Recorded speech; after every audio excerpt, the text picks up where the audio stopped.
খুবই কম সময়ের ভিতরে আজকের কাজগুলো কমপ্লিট করলাম। তো সকাল সকাল মাছ কেটে নিলাম দুই রকমের। সকাল সকাল মাছ এনেছিল পাঙ্গাস মাছ আর পাবদা মাছ। সুন্দর করে কেটে ধুয়ে পরিষ্কার করে নিয়েছি, এখন ফ্রিজে রেখে দিব। আর কিছুটা মাছ রেখে দিব ভাজি করার জন্য। আমার বাচ্চারা খুবই পছন্দ করে পাঙ্গাস মাছ। তারপর চলে আসলাম দুপুরে রান্না করতে। প্রেসার কুকারে গরুর মাংস বসিয়ে দিয়েছি। তো গরুর মাংস হয়ে গেছে, আর এদিকে আমি রাইস কুকারে খিচুড়ি রান্না করতেছি। তো খিচুড়িটাও প্রায় হয়ে গেছে। তো প্রেসার কুকারে গরুর মাংস রান্না করলে রান্নাটা তাড়াতাড়ি হয়। আর এখানের হচ্ছে শুটকি রান্না করতেছি, কমলি শাক আর আলু দিয়ে। শুটকিটা আমার খুবই পছন্দের, এই জন্য শুটকি রান্না করতেছি। আর এদিকে রয়েছে একটা সবজি, মিক্স সবজি। মিক্স সবজিটা খেতে কিন্তু অনেক মজা হয়েছিল।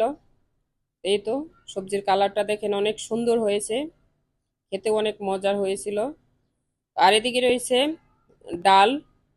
তো যত কিছু রান্না করি না কেন ডাল তো থাকবেই। আর এদিকে রয়েছে পাঙ্গাস মাছ ভাজি করতেছি বাচ্চাদের জন্য, আর পটল ভাজি করতেছি। এই ছিল আমাদের রান্না বান্নার আয়োজন, খুবই অল্প সময়ের ভিতরে করে নিলাম।